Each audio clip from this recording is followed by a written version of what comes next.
Yes.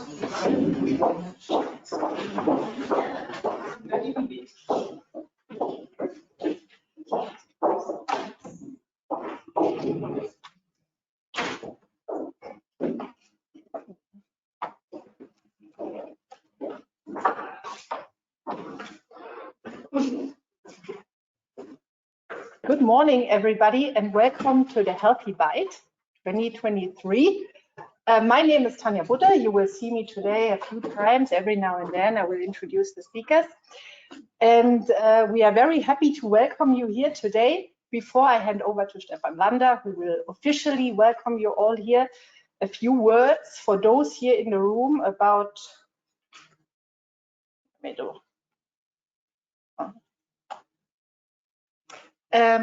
event. So this event is being also broadcasted live to an online audience, and that's why we had a little bit of struggle this morning. I hope you understand that. I think everybody has been in such situations before. We are here in Omya's headquarters in Oftringen in the auditorium. You have basically everything you need in a radius of 25 meters. Outside there's coffee, water, fruits and sweets. Downstairs restrooms. And there will be later on lunch served outside here. We have not really a coffee break in the morning or afternoon session scheduled, but if we are a little quicker in the Q&A sessions after a specific talk, we can certainly have some few minutes to go out and grab something to eat or to drink. I just ask you to be on time for the next speaker again. Lunch will be served really right outside in front of the door. It will be a standing lunch and you will have enough time to network and to speak to everybody, at least those here in Oftringen. I encourage everybody also online to ask questions, to submit them through the Q&A window, which I will show you in a minute. This is a Polycom device, a camera and a microphone in one, and it will always orient itself towards the speaker. So when you start speaking here in the audience, the camera will move away from the speaker here in front and jump on you. That's why I encourage you also to mute your phone. Just put it on mute, right? And but when you have a question, automatically, normally the camera should focus on you and you should be able to raise the question. If this is not working, this is now to the online audience, please text us and then I or one of my colleagues will repeat the question. Okay, I think we have now everything that is with regards to the housekeeping. Yes, for the online people, once more, we have a morning and the afternoon session, so please dial in for the respective session also in the afternoon. And the Q&A box or the question box is this little one with the question marks, and just type in your question. My colleague and I will see them, we collect them, and then we will answer them or raise them on your behalf. Online there is no voice. Oh, thank you, David. Well, am I on mute? No, I'm green. Michael? they cannot hear. Adrian just wrote.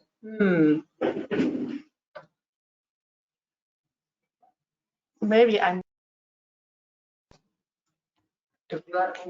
on air with the audience here. Can you speak, Tanya? Sorry.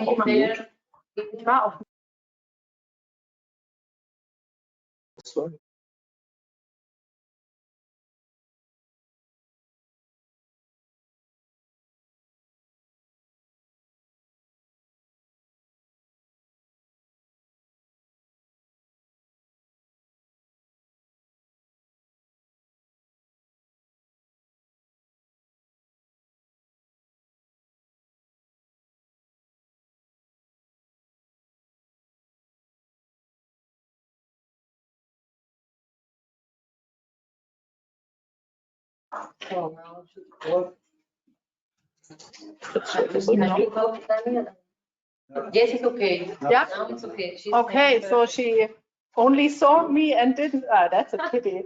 Yes, the initial part I didn't hear. Okay, so then I focus only on the most important part for the audience online. Yes, well, there are two sessions for the online participants, one for the morning, one for the afternoon. Please use the links for those respective sessions. And when you want to raise a question, please do that through the question box in the GoToWebinar tool. Just type your question, my colleague and I will see it, and we will raise the question here in the room. If you do not hear us or there should be any audio problems, please also either call Dali or type it in the text box. Did I forget anything relevant for the audience online? I think not. Yeah, now I hand over to Stefan Lander, who will continue with the introduction to the Healthy Bite. Stefan Lander is our Vice President, Consumer Goods in Omya, and one of the founding members of the Healthy Bite. And I'm normally smaller than this, as you see, even though the picture is showing me in even exactly the same dress. Okay, so thank you, Tanya. Thank you very much, everybody, to come here, to be online, not to forget. Very happy to see all of you here for the Healthy Bite.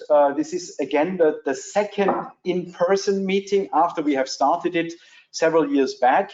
Due to COVID, we had to do it online. Now we try to bring both worlds together. So yeah, welcome to Omya. Welcome to our site here. I'd like to give you a little bit information about Omya, because whenever I talk and hear, Omya is not so known in the world, even in Switzerland. Even sometimes our neighbors don't know what we are exactly doing. So now you will be informed what we are actually doing. And let's see. So our purpose, why are we here? Why is Omya here? We say we are here making life better through our passion for minerals and chemistry. So basically quite easy.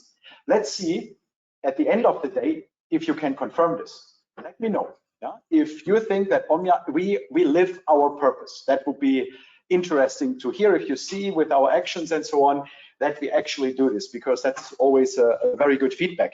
We formulated this purpose just a few months ago, actually, even though we did that for many years, and we used the younger generation to tell us how they see us, right? It was a bunch of below 25 years old people telling us how do they see Omya, and of course the board then agreed, okay, this is how we should work like, and how this is definitely our purpose. Yeah? So it was quite a nice experience, actually.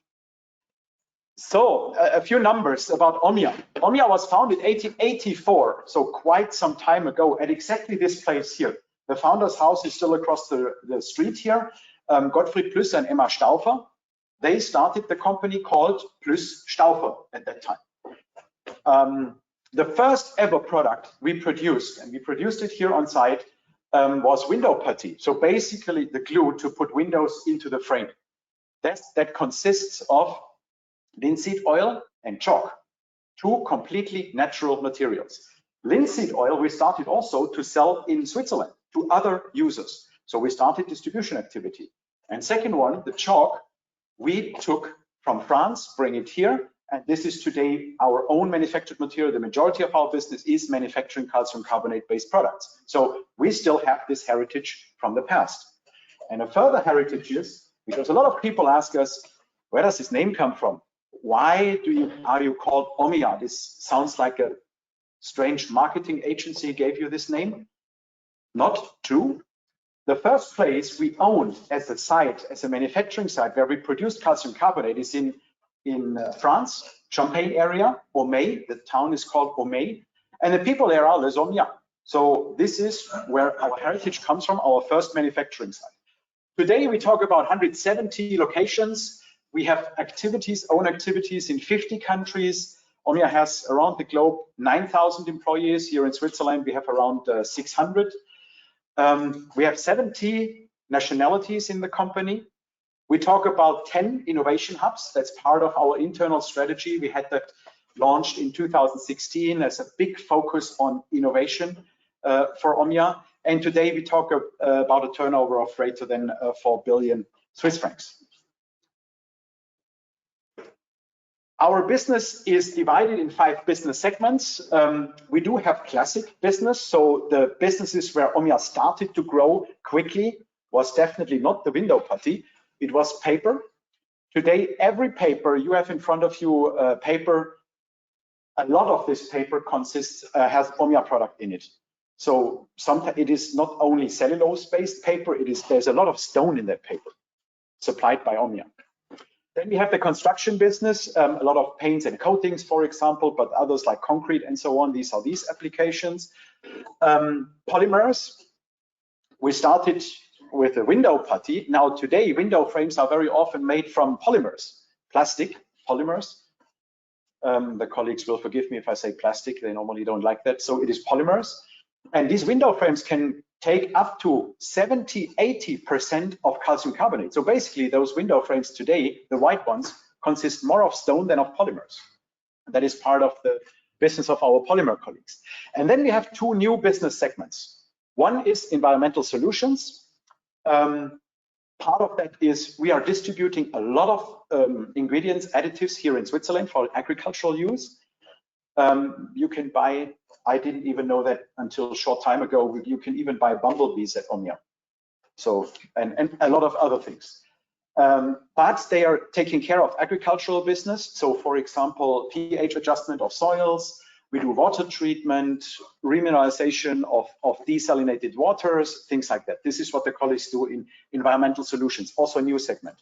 And then our segment, consumer goods, is a business segment I'd like to show you a little bit more later on.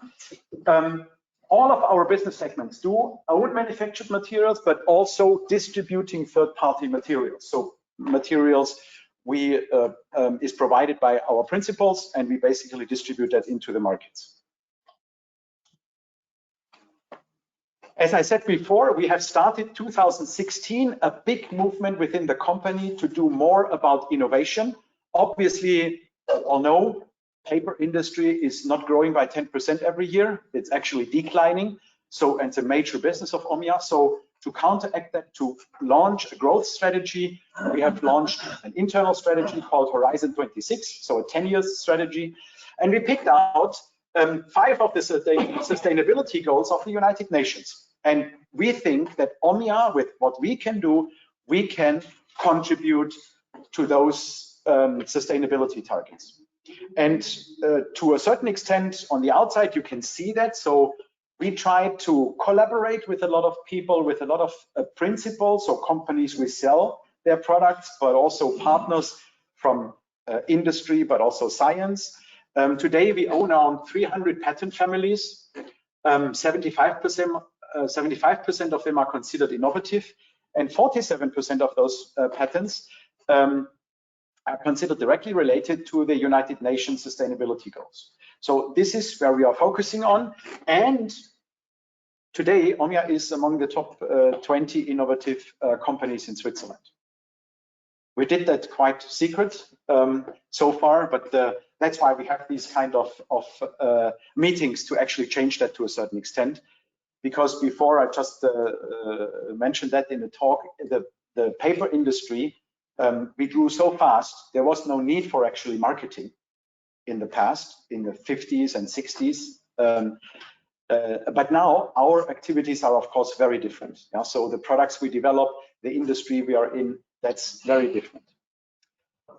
So the consumer goods business, actually, the business we are talking about and where we are active, consists of many subsegments. Like we are active in food with food ingredients, in home care, personal care, pharma nutra, pet care, and filtration. These are our activities where we are active in. And one specific one is, when we took that out of personal care, is oral care.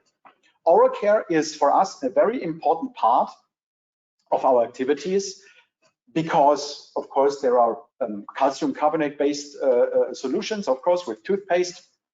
And we started very early to supply that industry with big volumes. But also we are working on second, third generation type of ingredients, like active ingredients, for example, where oral care becomes quite important for us. And you will see some information also here. We will have some iPads around where you see also the whole portfolio of Omya for the oral care formulators. Yeah, so there is more than our own manufactured products. We also have on offer a variety of big other ingredients, a number of ingredients supplied into oral care. Now, why do we do this Healthy Bite? Actually, we were sitting together and we got requests from customers, from companies, from people like you saying we are active in the oral care industry. We are formulating toothpaste, mouthwash, whatever. And we've seen that if you're in that field, you go to, where do you go? Dentist congresses, potentially, yes. But then, you know, that's more about the teeth itself. Very interesting, but then there is a lack of information about what is the news in formulating toothpaste and mouthwash and so on. So, and then you would go to maybe pharma, nutra ingredient shows, you would go to food ingredients shows, but never it was, you know, summarized at one spot. That's why we said, okay, let's start the Healthy Bite, bring together people to give information about new findings, solutions, market trends, market intelligence sometimes, to have a one-of-a-kind platform, to have us here together, world-leading experts, exchanging information about the newest things in oral care. So that is the background to the Healthy Bite. And I hope this time we have formulated, and the team has formulated together with you, a nice agenda. So we have Professor Lussi, who is giving us a talk about fluoride. We will have Adrian giving us from Colgate, giving us an information about the recyclable toothpaste tube. Also interesting here, because all of us, we know that is one of the challenges we are having from the industries. A new way to assess remineralization in vitro by Dr. Kiesow. And then we would have, as Tanya mentioned already, the lunch break. It's outside here. A lot of time to exchange and to network.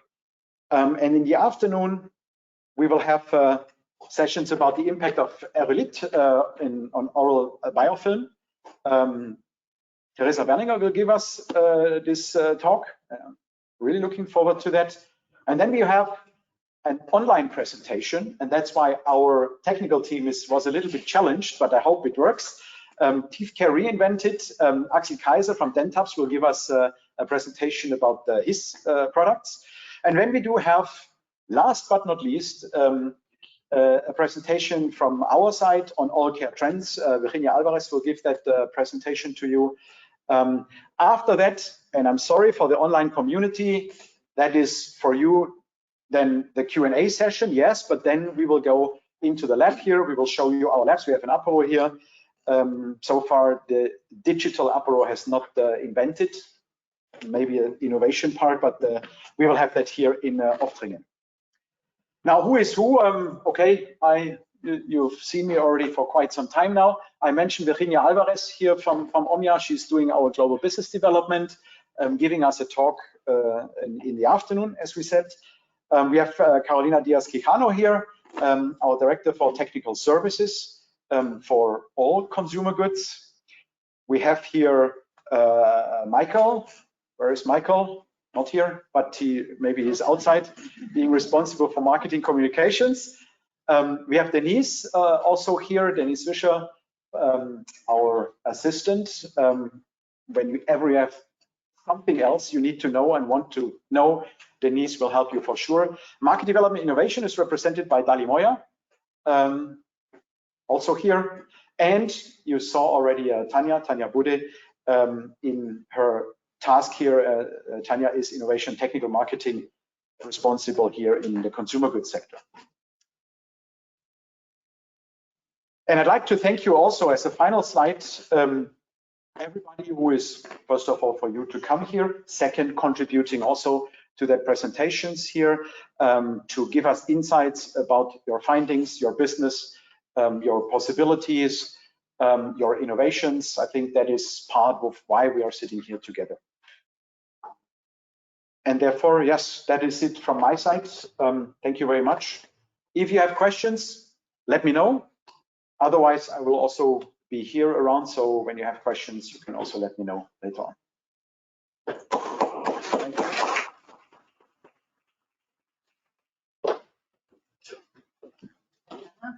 I reckon there was no applause for me after the housekeeping, but okay. The next and the first speaker today is Professor Adrian Lussi. Welcome, Lussi. We appreciate a lot that you made it possible to come today to speak about fluoride, a topic that all of us are, I don't want to say concerned, but we all are faced with a topic, good or bad, curse or blessing, and we look very much forward to your talk. Again, we have some time after the presentation for questions. Feel free to raise them here in the room. And now the floor is yours. Thanks very much. Good morning, everybody. Can you hear me? Okay, thanks very much. Fluoride. Yeah, I would like to speak about fluoride, how it works, how it acts, and also how it could make some harm to the teeth. As you have already heard, I'm from Bern. Bern is well known for the beers. I come back to the beers after that. I would like to start with the introduction to the topic. Then we go on to enamel and dentin, the acid attack. Then we look at fluoride and protection against tooth decay. And I would also speak about fluorosis as a side effect. And then the take-home message. Let me start with the introduction to the topic. Here, that we are really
sometimes one forget that when we make prevention, we are in a real detail.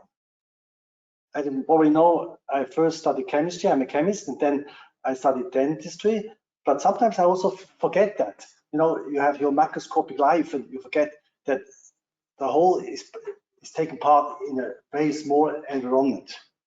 And that's why I like this movie very much. Here you see how enamel, which is not poor hydroxyapatite, it is calcium deficient and has other ions in it. It's about 8 to 9 nanometers big. It is carbonate rich and deficient in calcium, as I said. When acid comes, then of course we have attack on the crystals. This is very clear.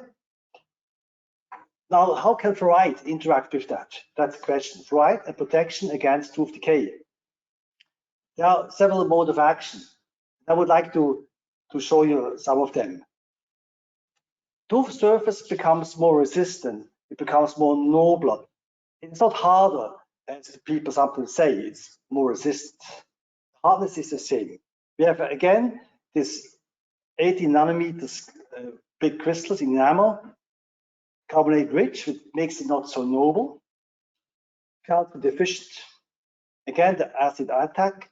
Now you see how the mineral will dissolve, and of course, a crystal that is dissolved is very active for everything, also for remin. And when fluoride is there, and you have again a higher pH, you will have remineralization in red. And this happens, of course, 100,000, 10,000 of times, not only one time. It's a process that all day goes on. That would mean if somebody has prevention and has had this cycle 100 million of times or something like that, then he or she should have a better surface, a surface that is fluoride rich. Now, one of course can measure this. You see here a typically white spot lesion that is caries, but you don't have to fill it. It will stay over decades if you have prevention. We make now a cut and you see how it looks like. You see the surface here that is hard, and beneath here is the layer. Here is the caries. It's below the surface. And now when we measure the fluoride content, if this is true, then the surface should have more fluoride because it had this cycle millions of times. And indeed, you see that. No enamel has about 500 ppm fluoride, but on the surface, here, you have about 1,000 or more, and in the lesion, of course, you have less. That means because this process has taken or was for millions of times, you have a surface that is very rich in fluoride, and therefore it is also resistant. Thanks to fluoride, the mineral content is increased with a slightly better quality. And this is the first mode of action, promotion of remineralization. When fluoride is present, this happens. The crystals remineralize and it will not go further to a cavity. When I studied chemistry, of course, I didn't know how to brush the teeth. I had several white spot lesions. They're still here, no filling. And that was some decades ago when I was at the ETH. This is the first mode of action. And here you see such a teeth. On the left side, you see caries here, initial lesion. You see a small cavity here. You see here a filling. And here also a white spot lesion, caries. And after 25 years later,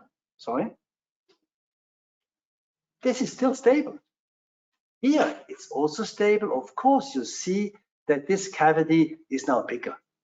But the filling would never ever be so nice after 25 years.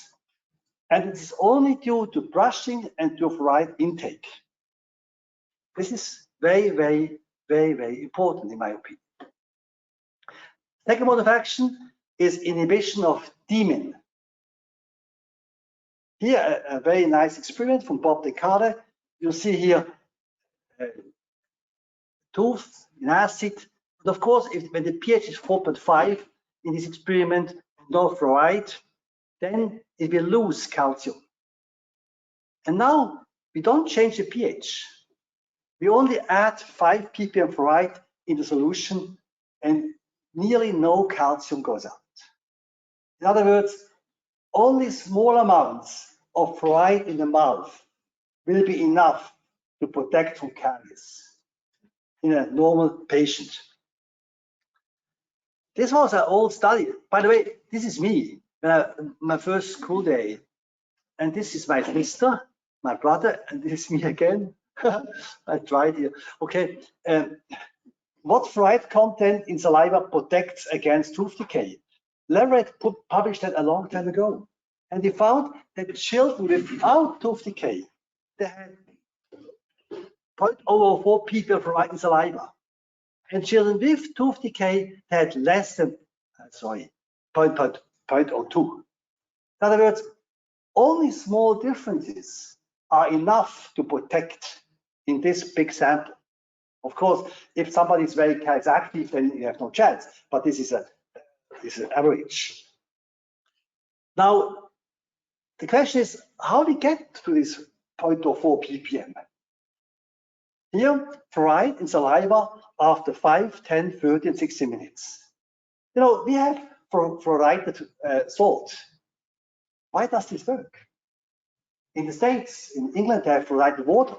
Why does it work? What happens when this lunchtime we have spaghetti with fluoride salt? Then we see we have after 5 minutes, we have 0.015 ppm fluoride in saliva. Then we have a little less after 30 minutes, and after 60 minutes is down to 0.04. Drinking water, that also works against caries, the same pattern. And of course, if you brush with fluoride toothpaste, it goes up much higher.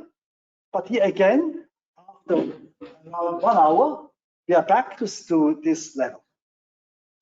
And now, when you remember the study from before, from Leverett, he showed that above 0.04 ppm fluoride in saliva, you have protection. You see here? That's why fluoride toothpaste functions. That's why fluoride water functions. That's why fluoride in table salt functions. Because you have for an hour or so, you have an elevated fluoride level. That is what's needed in the mouth. Of course, fluoride toothpaste, fluoride table salt increase fluoride concentration in saliva in the biofilm.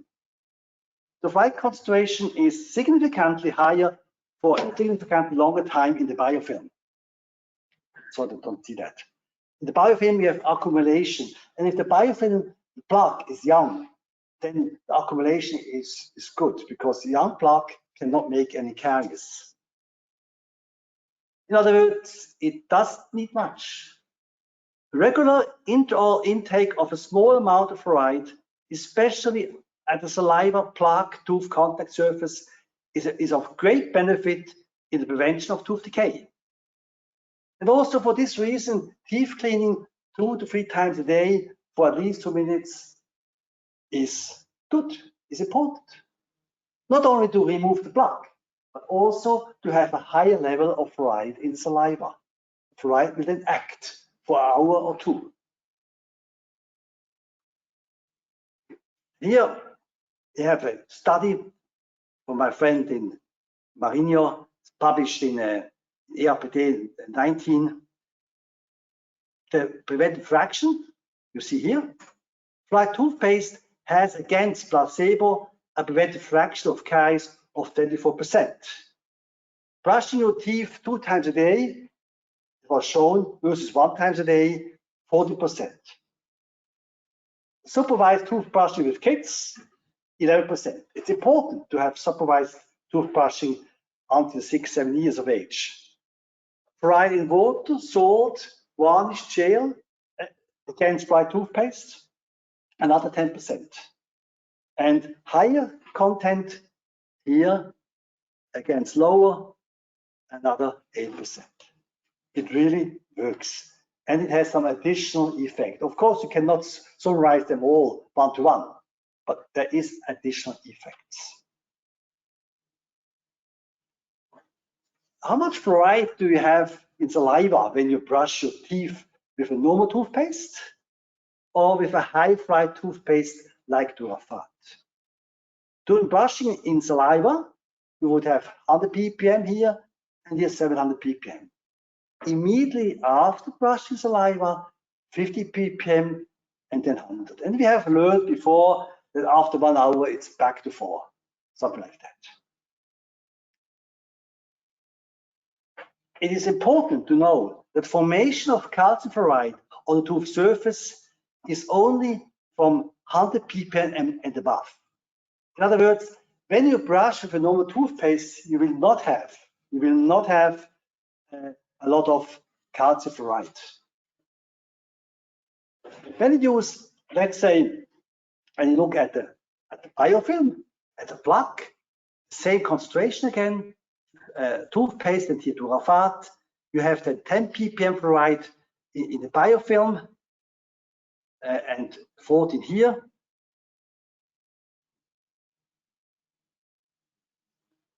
And we know that from 10 ppm fluoride and above in the plaque, we have some influence on plaque metabolism. You have less lactate production and reduces plaque levels. And we know that when you use 5000 ppm toothpaste, you have less caries development. But it's not because you have a lot of calcium fluoride. It was a long time ago showed, or it was said, it's not the calcium fluoride, because you see, we have only a small amount of calcium fluoride when we brush the teeth. Also, when we brush here with 5000 ppm, we have only a small amount of calcium fluoride. The mechanism is different.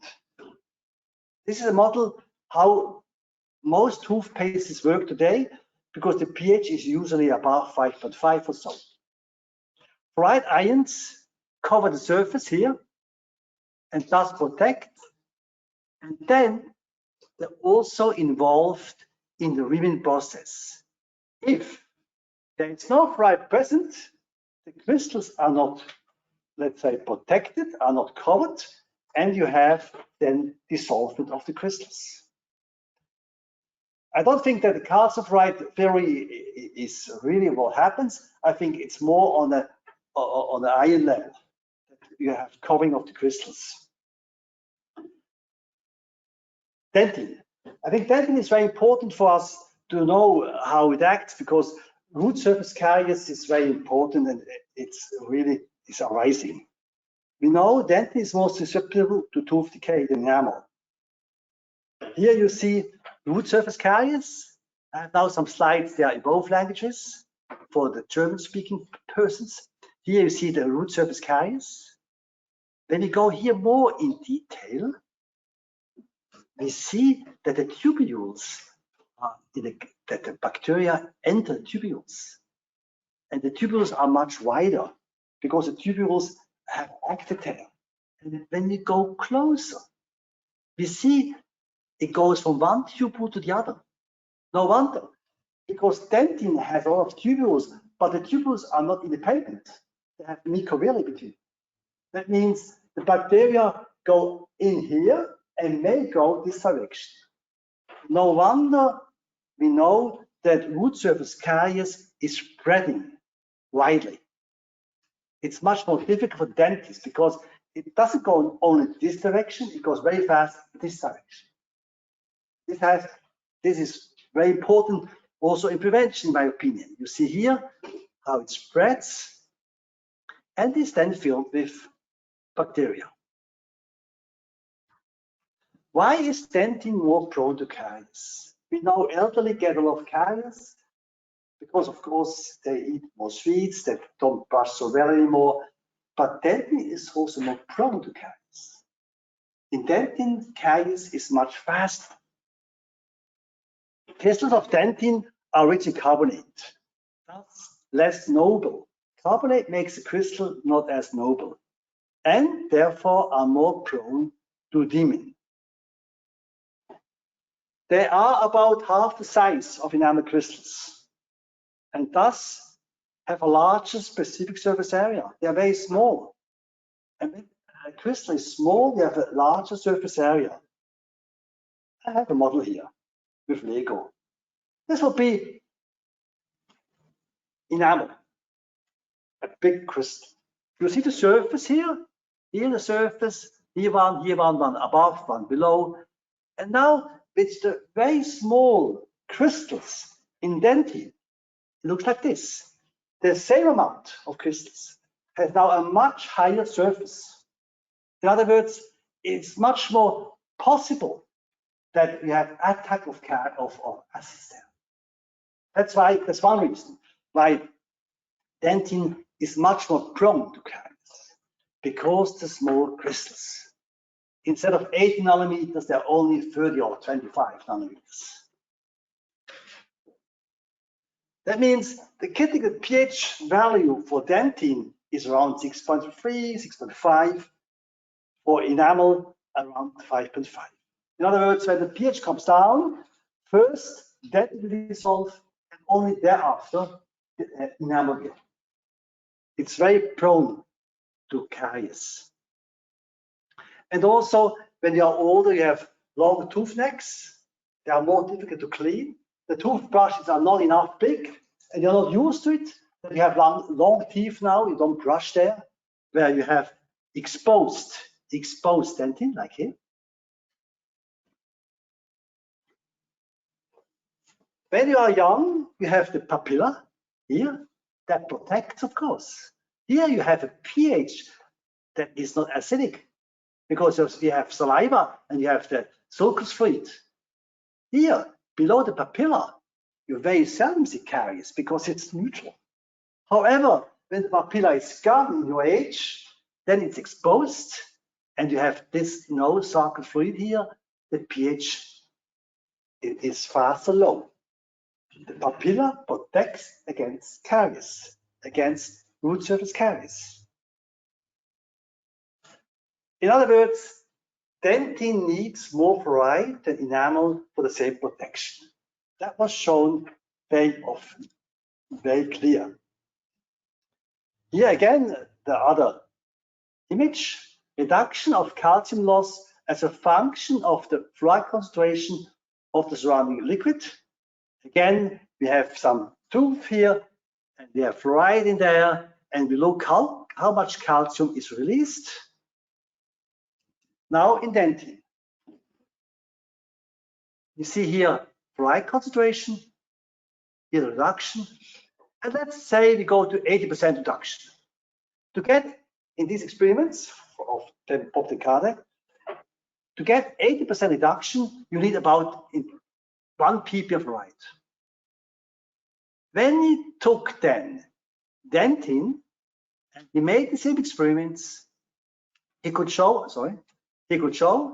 that you need for dentin about 10 times this experiment. Dentin is more prone to caries, and dentin needs more fluoride in order to have protection. And dentin caries is a big problem for the people above 60, 70. And here you see that high fluoride concentration works. A very old study here from 2001. Mrs. Bison measured the percentage of hard surfaces with 5,000 ppm in blue, and yellowish 1,000 ppm fluoride in the toothpaste. You see, when she used Durafat, in this case with 5,000 ppm fluoride, she had much more harder surfaces after 3 months and after 6 months. Some people say that the color of the lesion is important in the root surface caries. She clearly stated the color of the lesion remained unchanged. The color is not so important. For root surface caries, you look if it's soft or not. Very easy actually. Take a probe and you look. Then you know. Fluorosis, yeah, that's the other part of fluoride. Here we see how a tooth develops. We stand now where the root end will be. We look here from the root end to the crown. You feel it? We are now here at the apex. And here the tooth will develop. You see here the crown already. And now dentin goes apically. You see here. Then here you see some Fortsätze, I don't know what in English. They will fight each other, and we have then a two-root tooth. These two roots go independently apically. Imagine here's the crown, then it goes further until the tooth is built. And certainly, this is a very complex process. Very complex. No wonder that something can happen. No wonder that fluoride can disturb the evolution of these crystals of the tooth.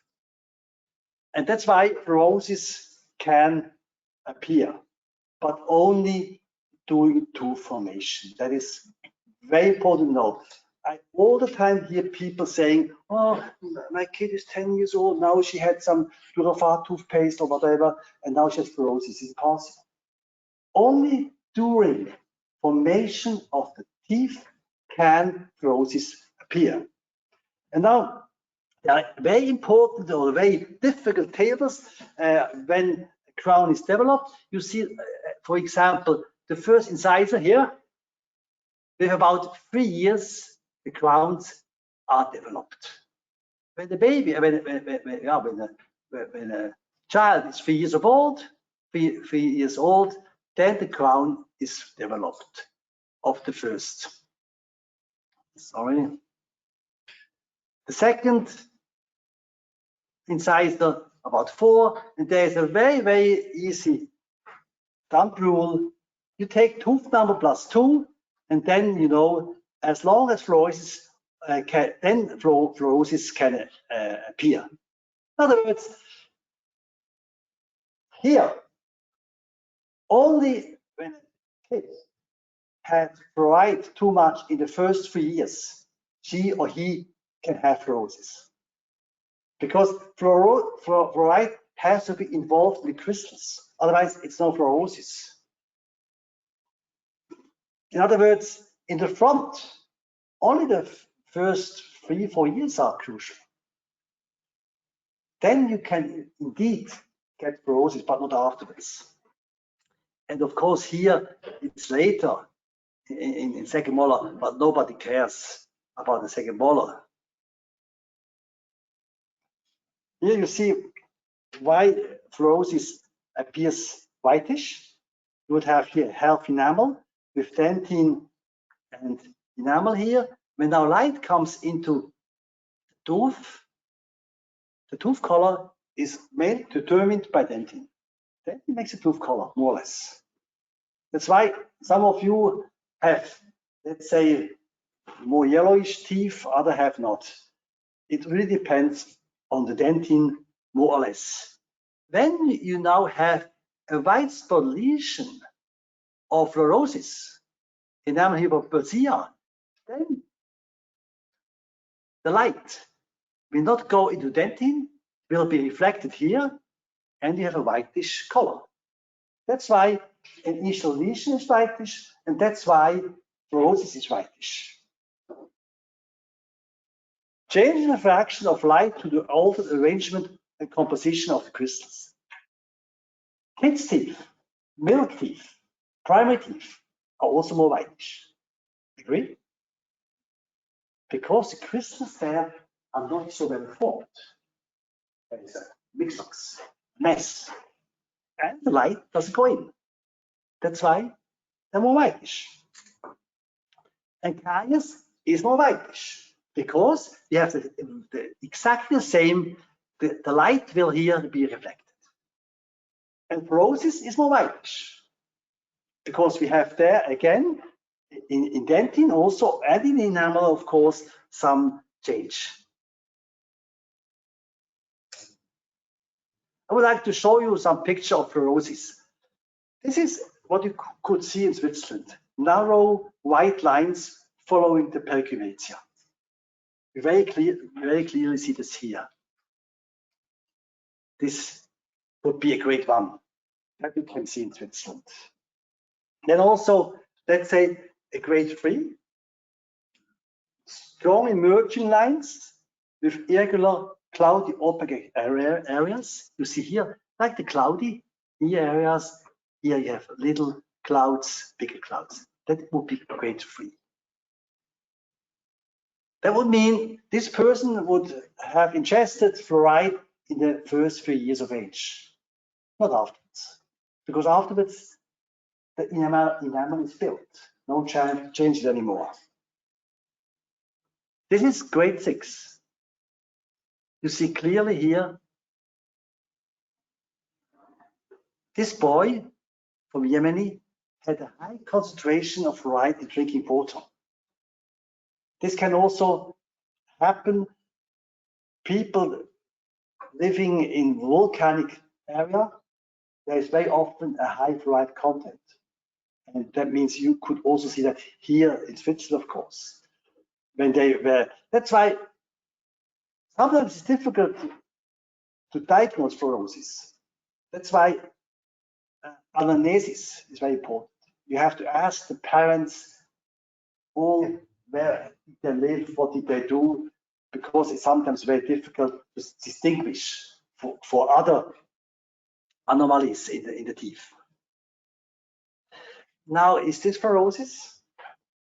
Very often I get phone calls from dentists and from mothers. They say, oh, my boy has fluorosis. Only in the second, in the second molar, in premolar, and this, there was fluorosis. You see here. Is it like these opaque things before, or does it look different? When we go back, is it like this? Is it like this?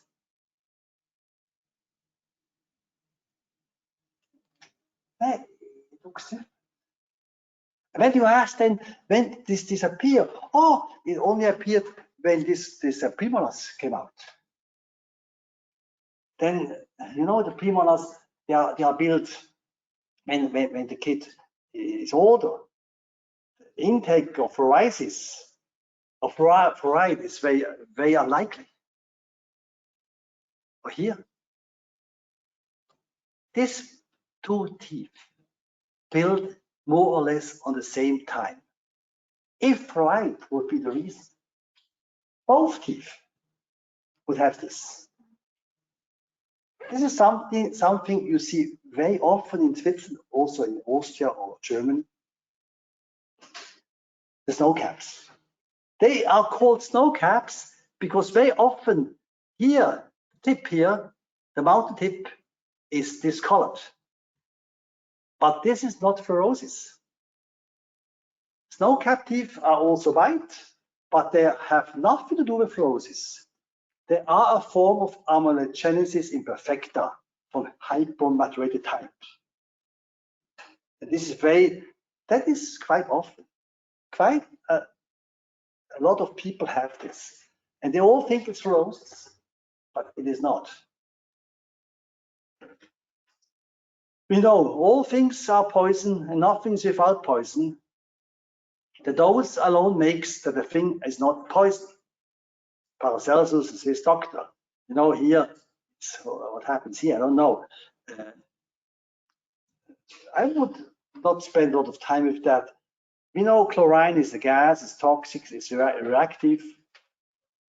Sodium chloride is a salt, it's essential for life, not reactive. Fluorine is a gas, it's toxic, it's reactive. However, sodium fluoride is salt, it's essential. People sometimes mix up the element and the ion. Nevertheless, you could have some change in the teeth when you ingest too much fluoride. How much fluoride gets in the oral cavity during use?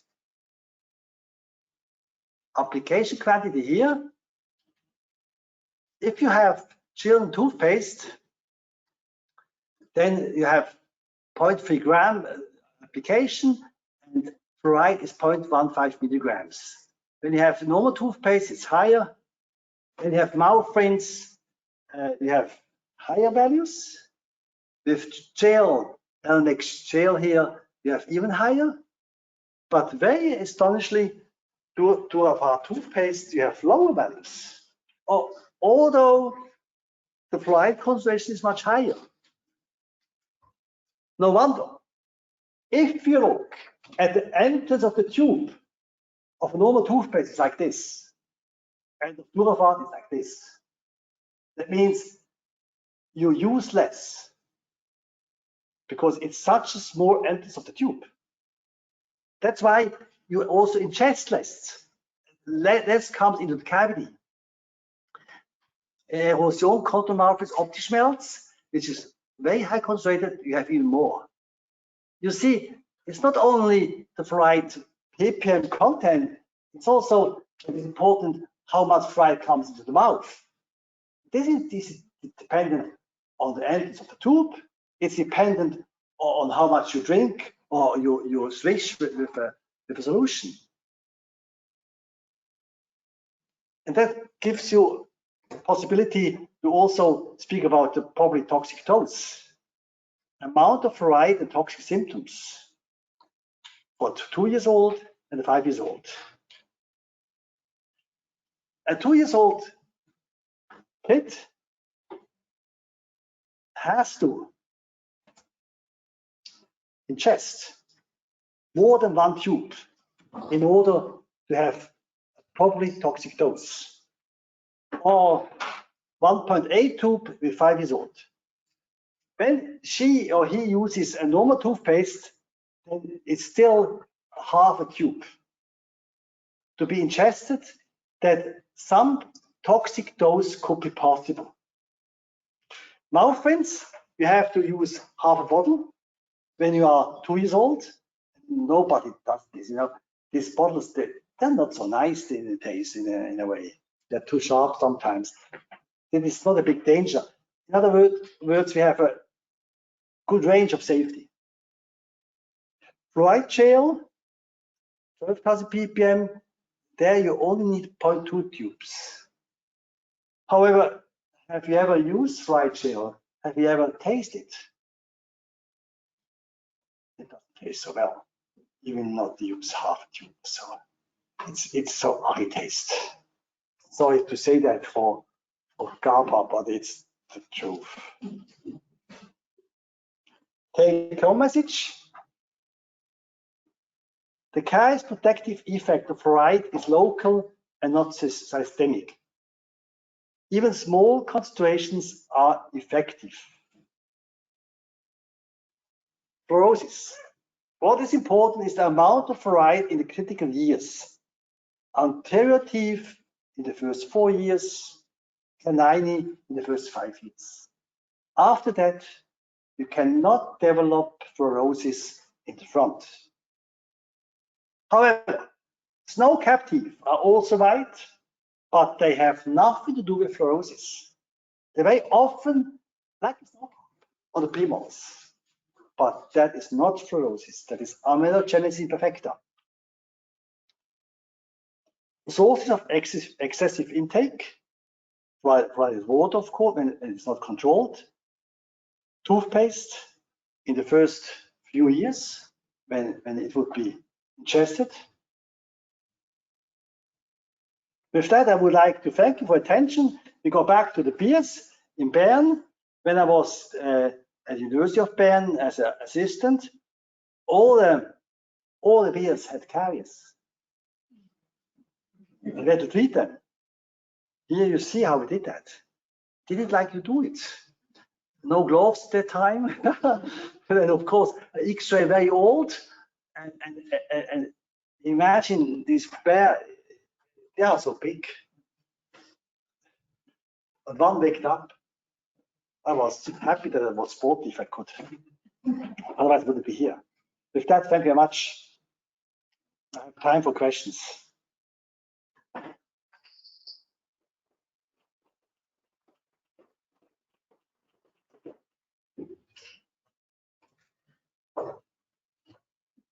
Yes.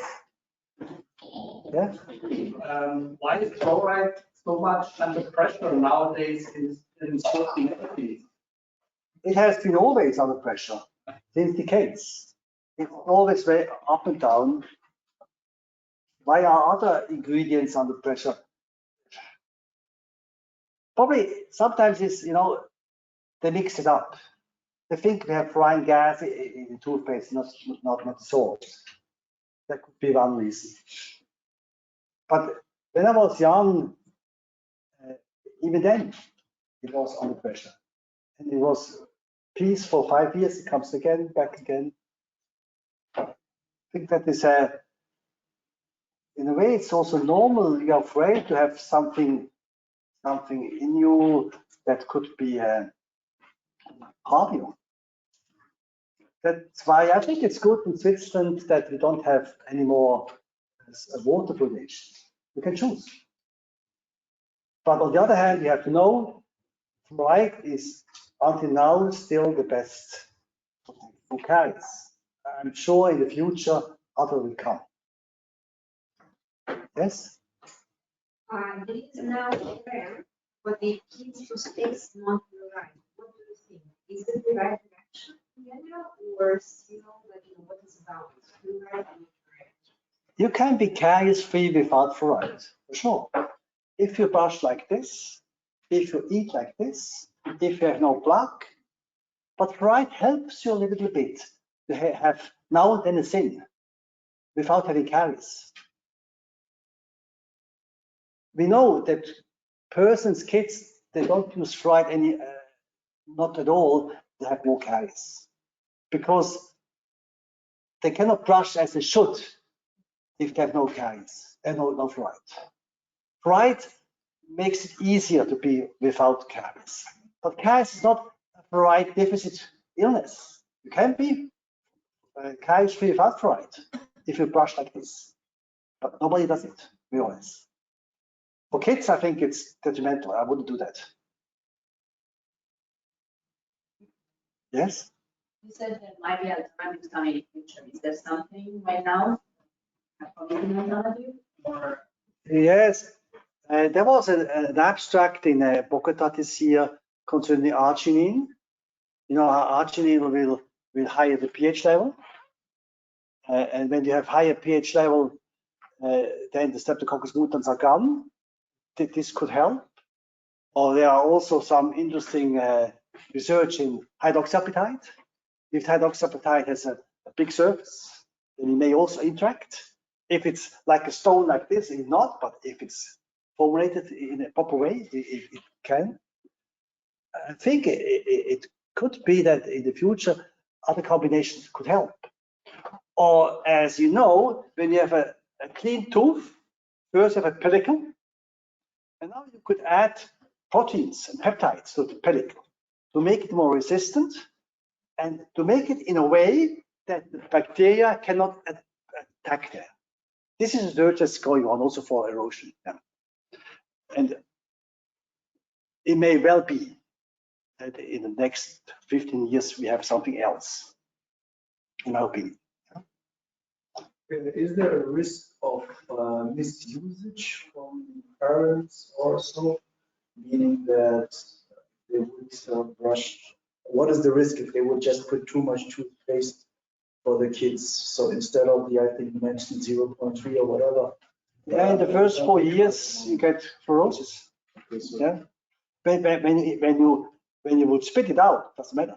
But when you then swallow it, then you get fluorosis. In the first 4 years in the front, later also here.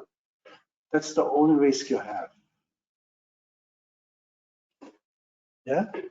so you know that in Europe that the regulation of fluoride in children's toothpaste is probably exactly for prevention fluorosis, but in countries like US where there is no regulation for fluoride toothpaste for children, do you think having children's toothpaste fluoride free with effective remineralization ingredients will avoid the appearance of fluorosis? Yes, if you have a toothpaste that is formulated in a way is as good as with fluoride, then that would be a good thing. there would be some market. Because anybody of us, we don't want to have any poison in us. We would have everything natural, except the sugar at the evening and the whiskey afterwards. But besides that, we want to have, that is a market, I think, yeah. Other questions? If not, then thank you very much, and we are at time. Thank you, Ash.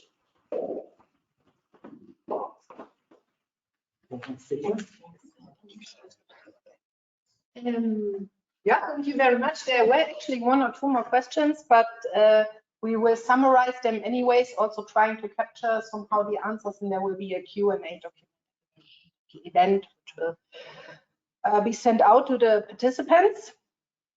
Thank you, Adrian, Lussi. This was very interesting and very good lecture this morning. Our next speaker is Adrian Zen, and I'm very happy that we have his slides to be shared. Adrian Zen is Senior Sustainability and Innovation Manager at Colgate Palmolive, and he will be speaking about a very interesting topic, the recyclable toothpaste tube and Colgate's journey. The stage is yours. So hello everybody, and yeah, I think we will shift a bit now from the formulation to the packaging. I mean, the packaging is also important, not always as the formulation, but nevertheless.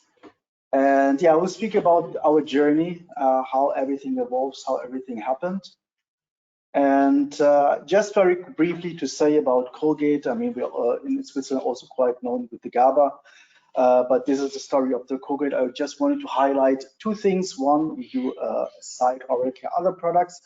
And the other point, what I wanted to highlight is that the big market penetration of our toothpaste tubes, or our, let's say, oral care products. So here it's the 57%. So that means that we have a certain, let's say, rational or reason to care about sustainability. And here you see also let's say a view of the market share. So aside Colgate, there's Colgate, Coca-Cola as the first one, so maybe there's a correlation with the sugary, let's say, water and Colgate to brush teeth, but this is in terms of market penetration is quite high, and therefore there is a reason also to be sustainable. And when we talk about brands in general and how brands are perceived and how let's say we are, what kind of information we get from the outside NGOs, etc. I think it's very what we see in general, that to remain relevant to all the new customers, especially with the new generation, there are a lot of expectation with all the issues what we have, right, like the climate change, injustice, etc. And there is a lot of pushback to the brands to say, okay, this is something you are responsible, you need to solve. And from a brand perspective, also we are in a unique position that on one side we can affect the supply side. So basically, all our suppliers, we can tell them what our requirements, what we need, etc. But on the other hand, as we are doing commercials and changing behaviors, we can also change the demand side, so all the behaviors from the consumer side. So this is a very unique situation, I think, from a brand perspective, and puts a lot of pressure and also reason to us. Now, specifically, as I'm talking about packaging, we know that plastic is a big topic, especially nowadays. A lot of plastic being used too few times, ends up in landfills, etc. And this is, for Colgate or other, let's say, consumer goods companies, it's a high risk in terms of their business model, right? Consumer are perceiving tubes or other plastic containers negatively. So it's a business risk for us, but it's also a side of business, a social or a risk for us as within the planet. What we have within Colgate, to give you an overview, a certain strategy or formulated certain targets. It's also quite, I would say, similar to some other consumer goods companies, is that we said by 2025, we want to make all our packaging recyclable, reusable, compostable. We want to reduce the virgin plastic by 1/3. So we have a baseline, what we took from 2019, and we want to reduce the virgin plastic by 1/3. And in that it's combined because one, let's say, lever to reduce virgin plastic is to increase recycled content. So using 25, eliminate problematic and unnecessary packaging. Now, when we talk about packaging or whatever, a lot of things start from the design phase. You need to do the things at the beginning, right? I mean, as I'm here in the picture, you can't do something from the back, unscramble an omelette. So we know that the plastic tubes, this is a format what we are introducing, are widely used. And traditionally, it's a mix of material. Quite often they have aluminum foil inside, etc., and they are not being recyclable. And the amount overall, what is about toothpaste tubes, is also quite big. You saw the picture also within the landfill. So there is a certain need to change this. This was a bit the approach why we wanted to move forward and why we wanted to change this area. So what we said is that was a bit the ambition to say that we want all our tubes to be recyclable in practice and scale. Let's say, path forward, what we wanted to do is basically say, okay, if we make the tube recyclable within HDPE bottles, that would be good, because the HDPE is a plastic which is used quite often, and rigid bottles is also something which is used quite often within the consumers. On the other hand, I mean, it also needs to, whatever application we do, how we are changing it, it needs to fit to the established human behavior. So we don't want to change a big format or something because the toothpaste tubes is known. And there's a risk when we change this. And yes, of course, to make it scalable. So this is a picture after what was also in the press, basically, where we invented it, the first recyclable tube in 2019. And what we did for the recyclable tube is we were choosing HDPE material for that. That is the primary material we're choosing. Of course, we have the additional layers to protect the tooth, the flavors and all the active ingredients, etc. But this is the way how we said, okay, we want to make it recyclable, that it is in the material stream, as it is highly recognized as recyclable, the HDPE bottles. And one challenge was, I mean, if you know, especially like HDPE bottles or so, milk bottles, for example, they're quite rigid in most cases. And in toothpaste, you want that it's squeezable, especially the consumer is known to that behavior. And this is a challenge, right? And this is also something what was a big challenge for us, to combine the different layers, different thickness, etc., that it still has the same feel and also behaves. That's another point. Within the machines, quite similar, I would say. When we look from a recycling perspective, so from the value chain, how it is, how it is, let's say, established is you have the packaging, then it's important that you collect all the waste. Then it goes further. After the collection, you sort quite often into different material fractions like the PT, PE, etc. And then what's also important, that there's an aftermarket for that. Whatever you then recycle, that there is a demand for the material, that people want to buy it. Otherwise, the whole business case is not valuable, and it's not. That's not basically not going. And this is a bit the way, as I mentioned. So HDPE was a way to move forward because it's already an established material. It's known. The collection is there. You can sort this. It's it's proven, and there is also aftermarket. There is already something in that. The challenge now, of course, is okay. Whatever then you do, you need to get certain evidence that it's working, and so on. And here we were using certain, let's say, industry guidelines. We are also member of, for example, in Europe, it's a Recyclable, where they articulate certain testing protocols that you need to fulfill. So whenever you have a packaging, it gets cut, it gets reprocessed, and then they form also different bottles that they can see, yes, it's actually working when you recycle. So you need to make sure that the tube what you provide, basically when you create the bottles, the aftermarket application is similar.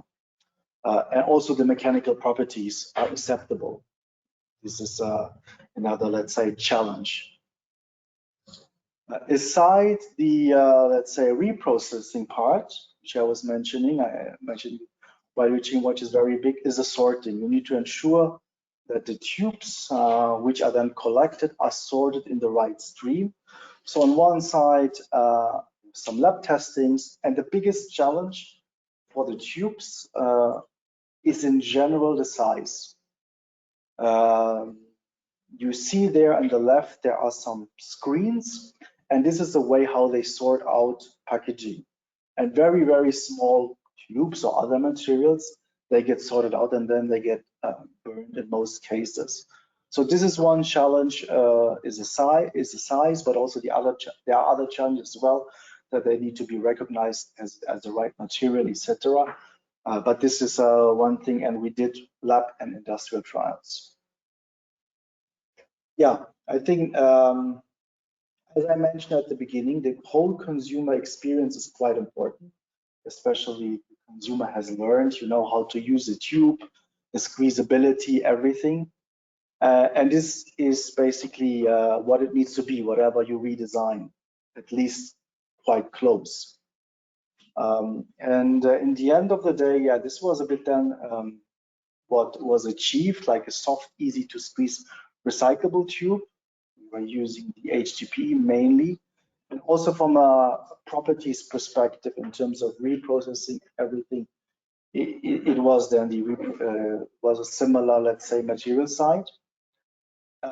We had then also industry-wide recognition that was important for us in terms of evidence to say that Recyclable, like a cross-functional industrial-wide body from recyclers to converters, everything are accepting this part of a tube. And there are no extra steps required. So the user experience is similar. It's just, you know, using it, no rinsing, whatever, it's similar. And of course, it's now looking very easy, but within that, there are different iterations, different build-up. And these are just some examples when developing the new laminate, what kind of issues we had. So the surface was different. The shoulder resin, there was some issues. You couldn't produce it similar because the properties are different. Laminate were curling, whole web, so the whole was also curling, etc. And then, I mean, even if you make it in the lab correctly, if you scale it up, there are always challenges. For example, how to print it, how it behaves in the machine, etc. And in the end of the day, all this requires a lot of investments as well. I mean, on one side, the whole R&D part, as you know, and then basically implementing it in large scale is a lot of investment. But nevertheless, I mean, it's on the market, and yes, we're also very proud. And it's also, I would say, we will come later that it's you see also the market movement. But one important step is also when it comes to, let's say, packaging waste, recycling. In general, I think that's always the case. When you ask people what they would do, they will say, yes, I would recycle, it's important, whatever. But in reality, it's always quite often the action tension gap that you don't do this. And these are the numbers, for example, that 80% would say, yes, it's very important, or 40% extremely important, but in reality, just maybe 40% gets recycled. Now, this is not only related to the behavior of people, that could be also related to infrastructure or, let's say, economic of scales, etc. But this is, let's say, it is one important area in terms of, there's always an action tension gap. say. Yes, and I think when the Colgate was introducing the tube, you see a lot of feedback from the consumer side. It was perceived within the industry and consumer good. Nevertheless, there are different country rules and country-specific or local-specific areas where, let's say, the recycling infrastructure varies or the acceptance varies, etc. And this is an additional challenge. Within Europe, Switzerland, whatever, every recycling infrastructure or how you also need to put in how, let's say, the packaging needs to be disposed is different. And this is an education part, which is difficult. And one big challenge is in that aspect. But what we also did, and this was in big interest for us when we launched the recyclable tube, 2019, it was the first one. We wanted to ensure that the acceptance for the recycling industry is bigger.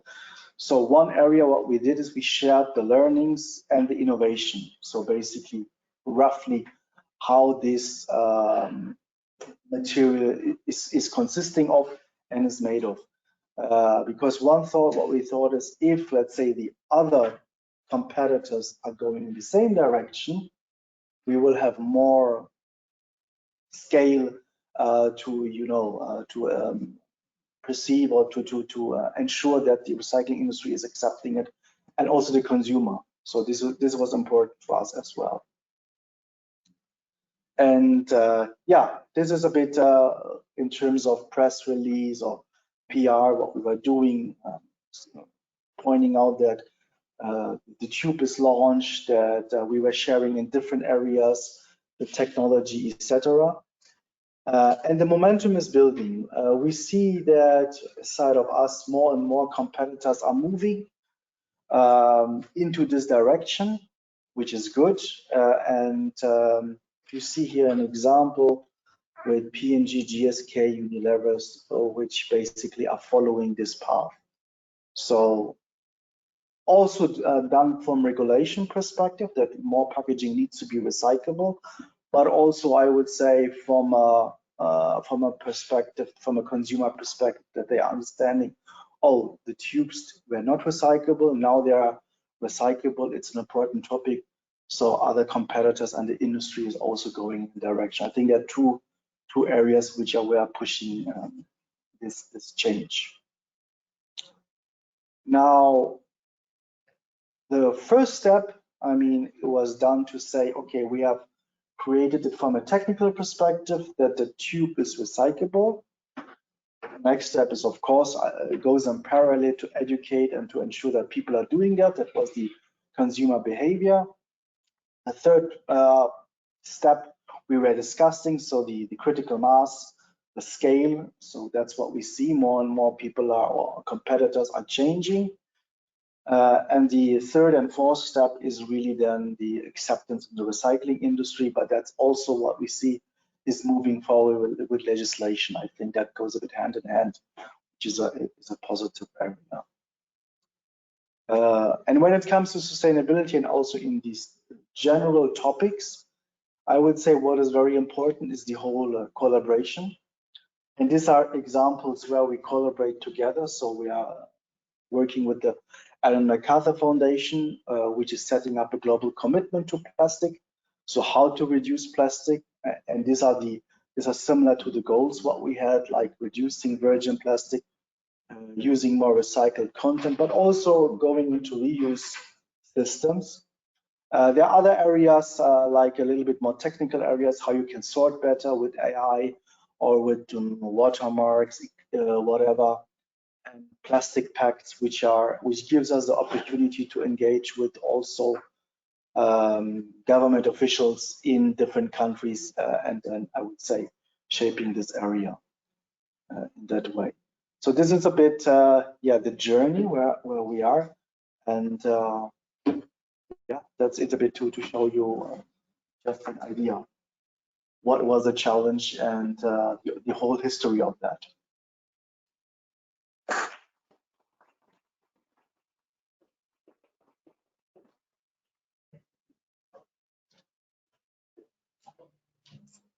question. Why the caps cannot be made of recyclable material? So in the cap, the tube, we are using the PE material. The caps are in most cases the PP material. And there are two areas. So we have a, let's say in flip top caps, what we call flip top caps. So when you open them, it's not so easy to use PE material because of the mechanical properties. But the, let's say, simpler screw-on caps, you can do this with PE materials, and it's a way to go forward to ensure that it's a real monomaterial packaging, meaning with the cap and with the tube. But for flip top, it's not so easy. I think the screw cap, it's a path we are going with the whole industry as well, but it's also transition. Just one thing, the online audience cannot hear so well the questions that are raised in the room. So maybe either you repeat the question or I do it, just to make sure that I also understand what you are answering now. Okay. Yeah, I was wondering which potential do you see in completely other product formats which can be packed completely plastic free, such as powders, tabs, etc. Is that something that Colgate is also looking into? So I repeat the question. The question is a bit aside toothpaste tubes, what kind of other formats are, and if Colgate is looking into it. I mean, yes, there is a big, I would say, change to go into other formats, and there's also a market. I think at the moment it's a bit more a niche market, but how it goes in future, it's a big question mark. I think quite often the younger generation is a bit more open to that, especially when it comes to really waste-free solutions. Yes, for sure we are exploring it, but in general, it's quite often like this with new innovation. You start to do this, it's, I mean, it takes some time. You need to assess, you know, the acceptance in the market and so on. But for sure, and especially I would say the whole reuse topic is growing a lot in terms of interest. On one side, from the consumer, especially the younger, but also from a regulation perspective. So move either, let's say, having a solution for tubes which are reusable, or as you said, going into a complete different format, which can be then reused. Yeah.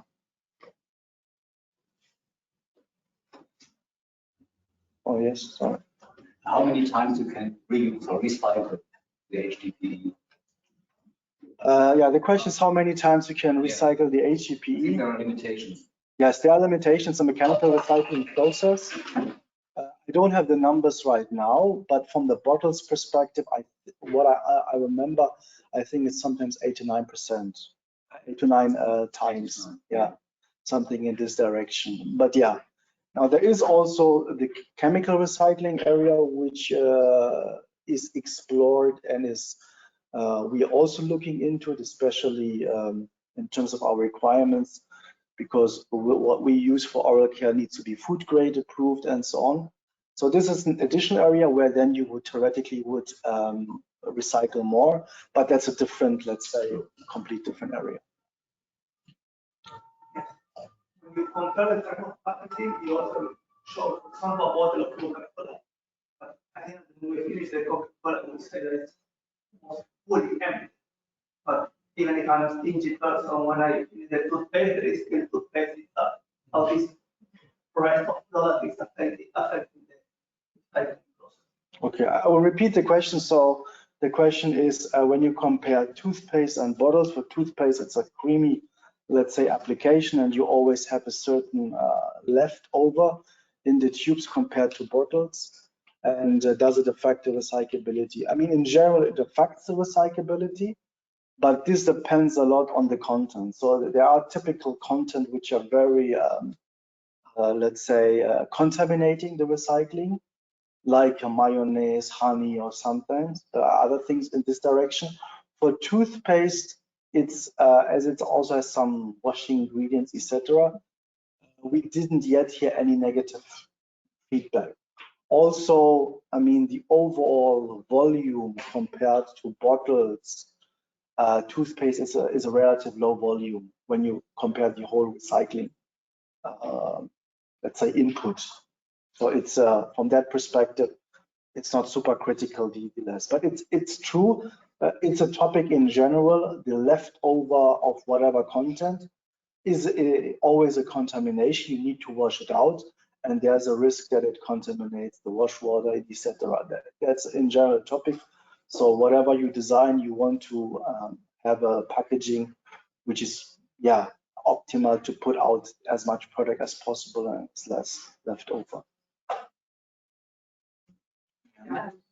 Does the redesign of the tube also come with specific requirements about the regarding the formulation? I mean, does it make necessary to reformulate in terms of like changing the rheology or whatever of the toothpaste itself? So that's a good question. I repeat it. So the question is, okay, with the new, let's say, packaging format that is recyclable, so mainly HDPE, does it bring any requirements to the formulation, so to reformulate? I mean, in general, no, because we are switching the tubes with the current formulation. However, there is always a certain small difference in the appearance and so on. I mean, I don't know, there might be some, maybe my colleagues will know more, there might be some formulation or so which can affect that. I'm not aware of it at the moment, to be quite honest, because I think it's not that significant. It's still squeezable, etc.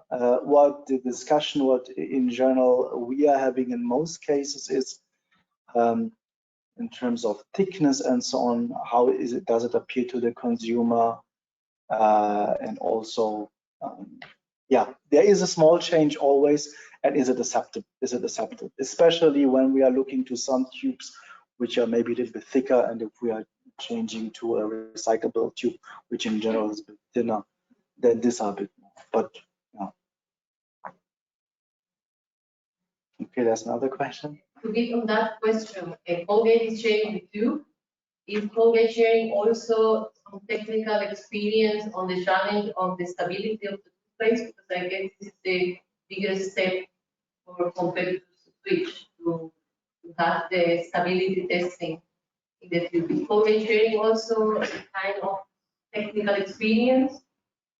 So I will repeat the question. So by changing the tube, if Colgate is changing any experience in terms of stability, etc.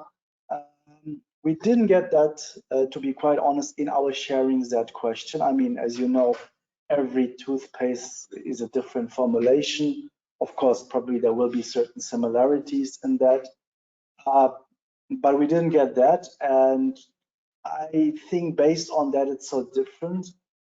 I would say maybe, you know, that depends, right? Depends on that. But I think for my knowledge, we didn't share that in that particular case in terms of any stability information, etc. I mean, the biggest challenge what we are looking is, of course, how is the flavor and so acting, etc. But yeah. We have also somebody. Is there anybody else in the room? No. There's one or two questions from the online audience. One is, how does Colgate deal with the aluminum seal on top of the toothpaste tube with regards to recycling? Yes. I mean, the aluminum seal we are using, it depends on how the packaging is packed. So it depends if it's a standard tube, if it's in the carton, etc. So in general, the aluminum seal, I mean, one, we would go away from aluminum. That's one area. The second area is, in general, trying to remove that because it's an additional packaging as well. But of course, whenever there is a need to do this, this will be always an area where you need to open and throw it away in the regular bin. which is an area which is not recyclable. But looking in the full tube, I mean, this represents a very small amount, a small amount of grammage, which is then not a big issue. I would have just one more comment, not a question. A comment is very interesting to go that route, and I think I hope that in your HDPE tube there is already calcium carbonate from Omya. If not, I recommend this afternoon. We are actually working on this topic quite a lot. So to reduce carbon footprint, calcium carbonate is the only ingredient which can really drastically reduce the carbon footprint of the material, for example. When we do the lab tour, potentially we pass by Carolina, just shortly and stop at the polymer lab, because you can see through the video what we are doing there. We exactly work on those topics. And maybe in the master batch already calcium carbonate is used. I don't know for the polymer. Yeah, for sure there is. Maybe it is already. Yeah. If not, then this would be quite interesting. It's not our topic, it's the colleagues from the polymer technology.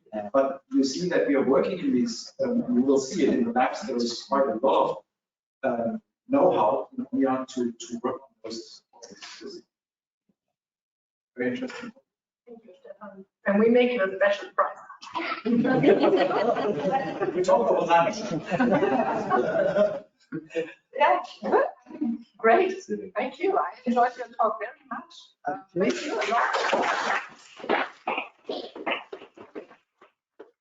lot. Yes.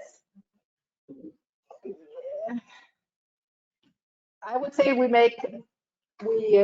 directly go to the next speaker, the last in the morning session, Andreas Kiesow, is already the third time speaker at A Healthy Life. I think, if I'm not mistaken, Andreas, right? In the very first year you were participating in Lucerne, then online 2 years ago, yes, and then today again. Andreas and Maria, both from Fraunhofer, in Halle, are long-term partners of Omya when it comes to oral care development. And I'm very happy that you're here today, Andreas, and look forward to your presentation. Yeah, thank you very much, Tanya, and thank you very much to Omya to inviting me, to giving me the chance to present new results. And yes, there's a long collaboration with Omya, also with Colgate and also with P&G, because today I'm presenting results from a collaboration with P&G. So we are an independent institute and we are open for all partners. And today I want to introduce a new way to assess remineralization by TOF-SIMS. Unfortunately, Professor Lussi is not here at the moment because I wanted to thank him for the introduction about demineralization and remineralization, because then I can skip some slides or I don't have to go so much in detail. And yes, TOF-SIMS means or stands for time of flight secondary ion mass spectroscopy. This is actually not a new method, so it's 20 or 30 years old, but the development of these devices went on, and so the spatial resolution, and I will explain it a little bit later, is now in that way that we think here we can apply the technique for a new quality of the assessment of remin processes. But all what we are doing is not like Professor Lussi as a clinician is in the lab. So we are doing in vitro research. Yeah, this is my first slide, and yeah, of course, I have structured my lecture. I will start with some introductory words about Fraunhofer. Then comes the transition to what does material scientists in this oral care field. Then the part I can skip a little bit. And then I will present results from the study we have done. And of course, I will end with a summary. Yes, the institute I come from belongs to the Fraunhofer Gesellschaft, which is a non-profit organization for applied research and development for the benefit of industry and society. So we are open for collaboration with industrial partners, but also we work in public funded projects. And our institute deals with microstructure-based technology development and diagnostics. And this is also to make materials or components or systems better, or to understand what went on or what went wrong with the materials. And yeah, that's what we are doing.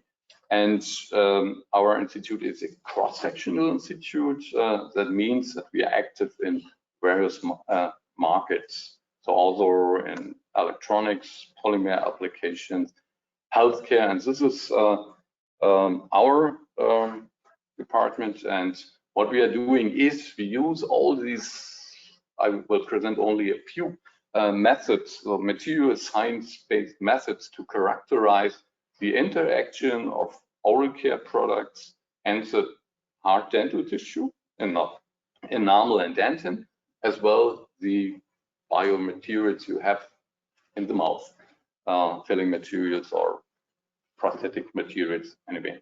We test, we measure, evaluate, and visualize interactions and develop tests and methods for our partners. And for example, when a fluoride containing toothpaste is on the market, of course, we support the company to show the company if the fluoride really works. How efficient is this toothpaste, for example, compared to another product? So that's what we are doing.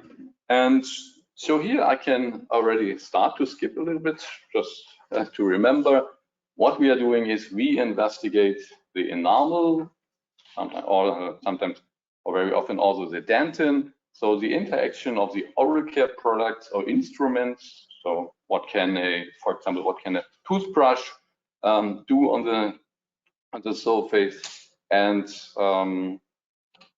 yeah, the enamel is the hardest material of our body, but it is hard.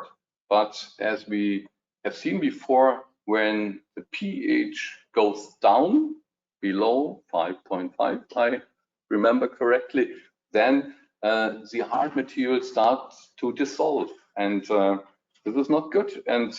But we learned that brushing the teeth or the daily cleaning, this helps to protect against caries, for example.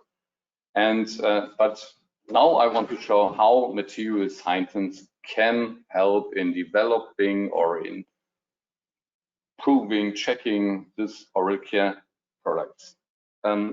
We very often use scanning electron microscopy. Here you see an enamel surface which is slightly edged, and here occurs as prisms. We have seen that before. Prisms are structured like here, and on the right hand side you see that in a higher magnification you see these single crystallites of hydroxyapatite, and here this is the interprismatic region, and here starts a new prism. So the electron microscopy helps us to see what went on the surface. And further, we can also go much deeper in the resolution or in the magnification. We can go down to the atomic resolution to see is the crystal affected or not. But I'll skip that a little bit more. Like this, we learned that when there is an acidic challenge, the ions go out of the material, are released, calcium and phosphate. And on the opposite way, when the situation in the mouth is better, when you have enough calcium, and clean your teeth with a fluoride containing toothpaste, then a Riemann process occurs. And here's a similar graph. We have this Professor Lussi explained that we have this change of demineralization, remineralization many times per day. And when everything's fine in the mouth, then it's okay. Then the demon, it's not really a problem. And also he explained when fluoride is incorporated in the hydroxyapatite, it comes to fluoride apatite or fluoridated hydroxyapatite, and the pH, the critical pH is a bit lower, so at around 5. So then, yeah, it's the enamel is more stable. Okay, here I have an example of, on the right side, of very severe cases of caries. But when we are talking about remineralization, yeah, we are more on the left side. You see this, perhaps you can, but there is a slight white spot lesion, and in this picture here you see it better. When we are talking about remineralization, then we are talking about, or if this is possible, on white spot lesion. And yes, in the small picture, you see that how it is in the mouse, but we in the lab, we can simulate such lesions. There are protocols and a lot of experience is available to form such lesions. As you can see in this CT image, you see only a slide of a sample. There's a seal face, and here is a lesion. And this is comparable to the white spot lesion here. Here, of course, this is X-ray light, and the absorption here is less, and so the gray value is higher, so it's dark. And what we can do in the lab, we have procedures to perform a remineralization. Then this part here, this was formerly also demineralized. We can cover this part, and then we bring the sample in a remineralization procedure. And after the remineralization procedure, you see that this part is brighter compared to that. And you see, and remin process was successful. And this I will explain a little bit more how it works in the lab. First of all, we have teeth from dentists and from the clinic. The teeth are cut, then embedded in the resin and polished, and that we have a standardized seal face, and then we bring that to simulate the caries, or simulate the demineralization. We bring it in lactic acid, and finally at the end we have that here. And after that, I already mentioned that we bring that to the remineralization to mimic the oral situation. I have here presented a standard protocol. We have the lesion, then the lesion is slightly etched again, and then we bring that in a process where, of course, a remin solution is there, and here we have a treatment with a toothpaste or with a test product, and this is here done regularly, and we do that over a couple of days. And when a product works properly, then of course you see the remineralization effect. For measuring or for assessing the remineralization, there are a lot of different methods available. I have here a couple of we have in the institute. For example, the first one is with X-ray techniques, the TMR, transversal microradiography, or you can also use a micro CT, and here you compare in the cross section the lesion, you compare the demineralized area against the remineralized area, and you see in that depth profile there are differences, and here in that case the product was very successful. And further method is with Raman spectroscopy. Here you assess a specific peak, a band, and you see, now you check the intensity, and so then you can conclude of the state of the remineralization. Also very common is to use micro hardness measurements or nano inundation. You see a cross section of a enamel sample. You see the prism borders, and you see these imprints. Yeah, and you measure really on this small dimensions. You see that is approximately 60 micrometer, like a hair, for example. This is the depth of a lesion, and you see this imprints, and you can really measure the hardness. And of course, you see that then you are getting closer to the sound enamel, that the hardness increases, for example. And the good old light microscopy is also very often used. And I concentrate then more to the topic of my talk, to the time of flight secondary mass spectrometry. But first of all, I will introduce how our project here went. We have tested four different toothpaste, as you can see here. There was one placebo with 0% fluoride, and the other where was 1100. Here we use different fluorides, sodium fluoride and stannous fluoride, and the third one has a higher fluoride content.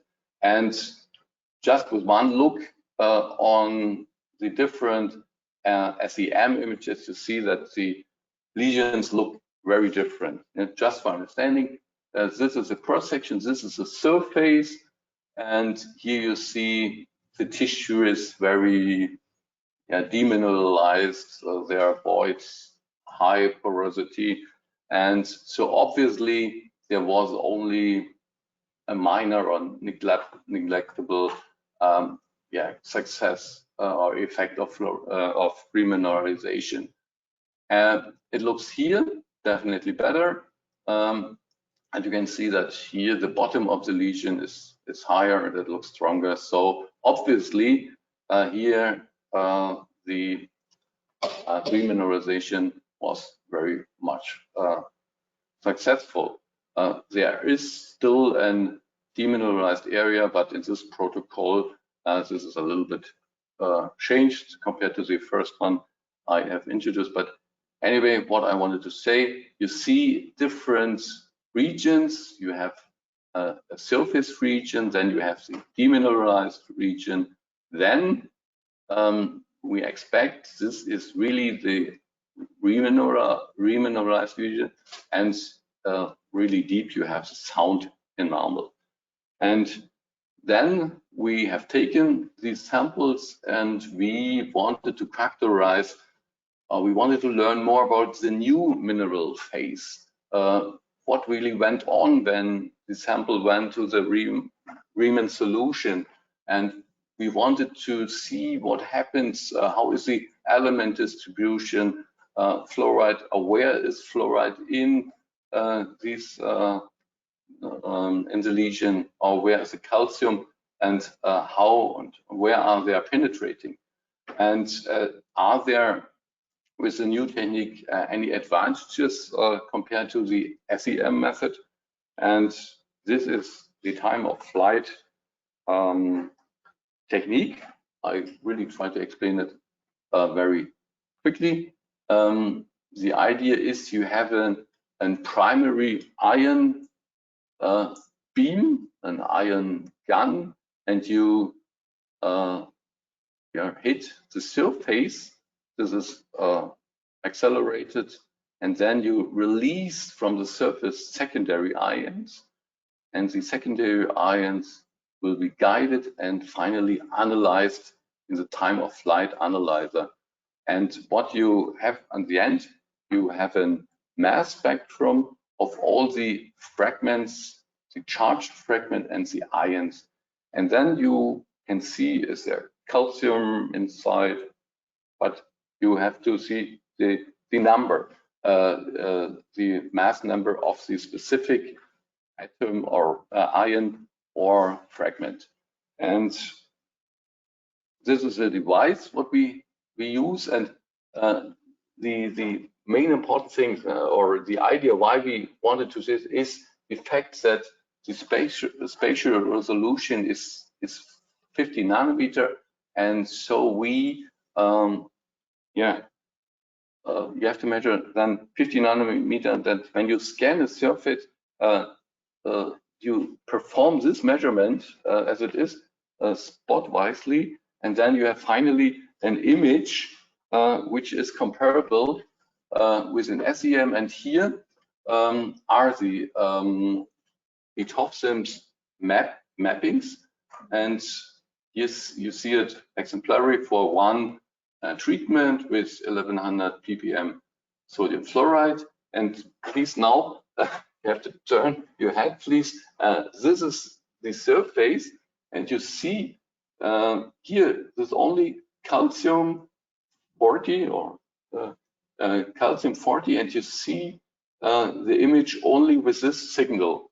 You see there are still these demineralized region, and what you also see that there is a specific area where fluoride is incorporated in the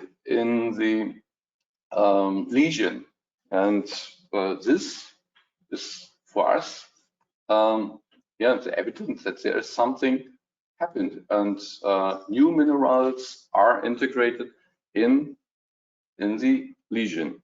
And I go further. We have here all together. You see that the upper one, there's no fluoride inside, of course, but also you see that the lesion, when you see on the right-hand side, on the right column, left column, sorry, the left column, you see the calcium signals. You see the lesion is for the first treatment is the biggest one, and then you see that calcium is more available in the treatment B, C, and D. And what you also see is that more treatment, more fluoride is incorporated for the treatment with fluoride. There is a dose dependence. As higher the treatment and the higher the fluoride in the agreement solution is, as higher is the incorporated fluoride in the lesion.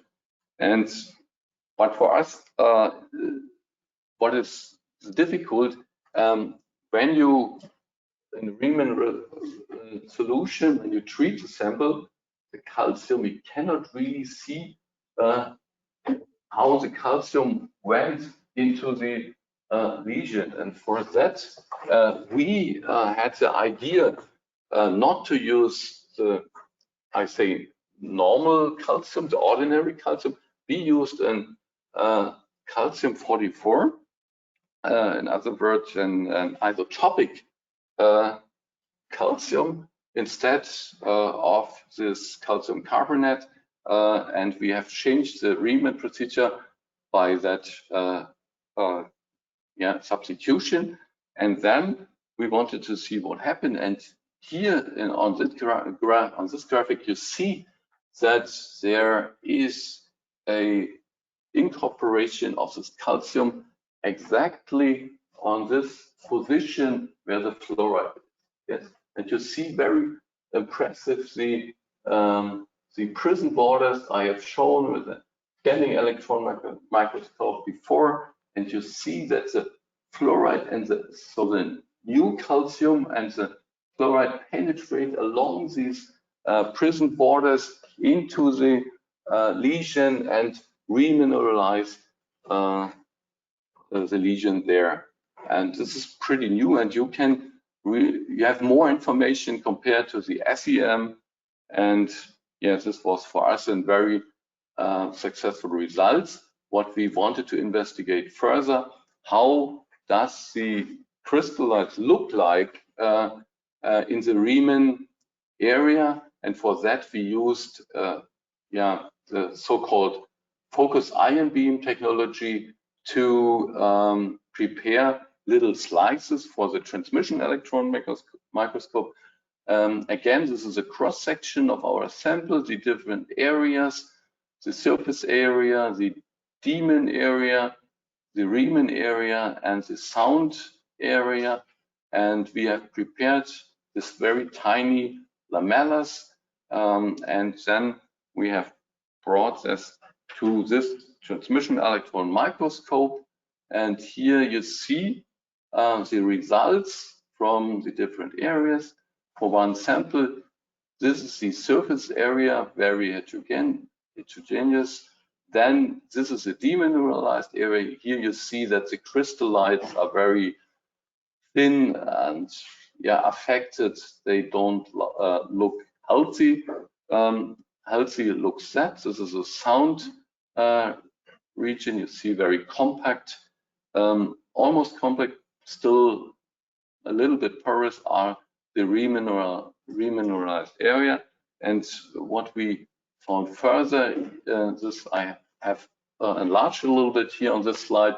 You see that the new grown crystallites are a little bit bigger in size compared to the sound enamel, but you see very clearly that in the Riemann area there is a crystalline material. Again, here a comparison between transmission electron microscopy and the TOF-SIMS mapping. You see the diffusion channels, so the prism borders are the diffusion channels before the remineralization when the acid came. So the acid is going along this way, and finally at the end the remineralization occurs around such prism, and this is again also a really good correlation of both techniques. And I come to the end of my talk. I hope I could show you that the TOF-SIMS technique is a powerful tool to assess the remineralization in lesions, in vitro of course, but ex vivo samples we have all already investigated. So it's a new or a complementary information we have with this method, but shortly that future work is needed to explore the full potential of this models. And I will not end without I thank my colleagues from Fraunhofer and also Procter & Gamble for sponsoring the study and for helping in this study. And thank you for this, thank you for your attention.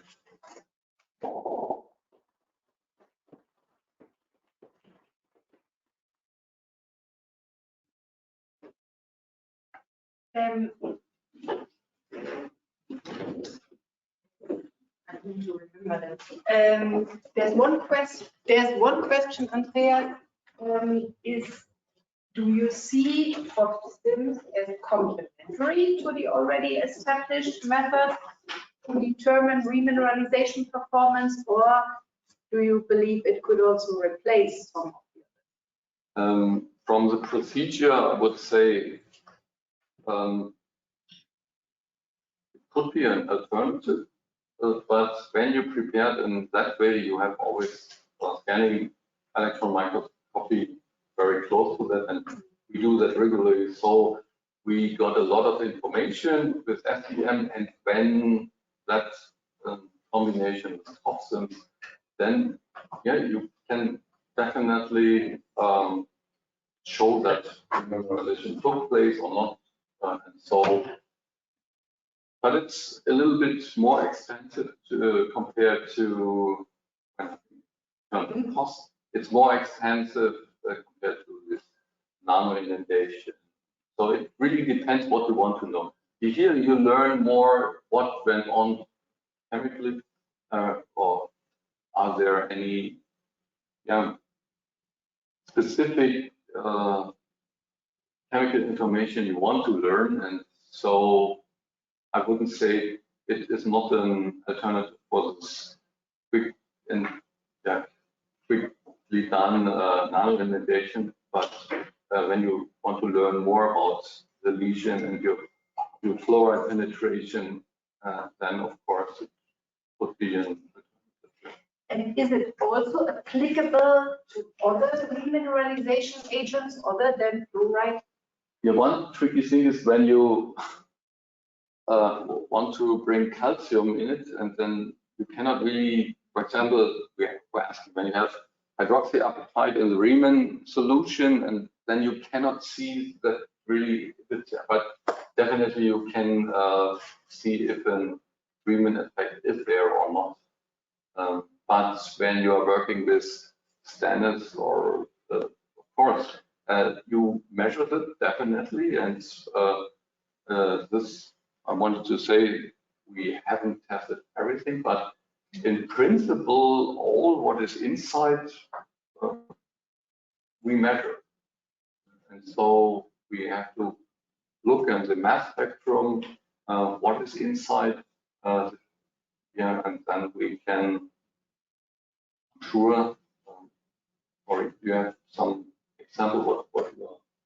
When I ask about other remineralization agents, I think about Omya products in particular. But but I think I understood. It was, in fact, to me new today, the method. That's why. But that's why I wanted to ask. And now you focused on sodium fluoride, or there was also something standard for fluoride. This was just examples. But it doesn't matter which source of fluoride it is, or which. Yeah. So that doesn't matter. At the end, we just measure and visualize if fluoride went on, how is it distributed, how is it. But again, calcium, it's you cannot, when you have calcium there, since you cannot see the new calcium. That's why we tried it with the calcium 44 to see how it works. So it was more a mechanistic investigation. Any other? I think if you could go back to your slide 186, is a big picture comparing different sources of fluoride.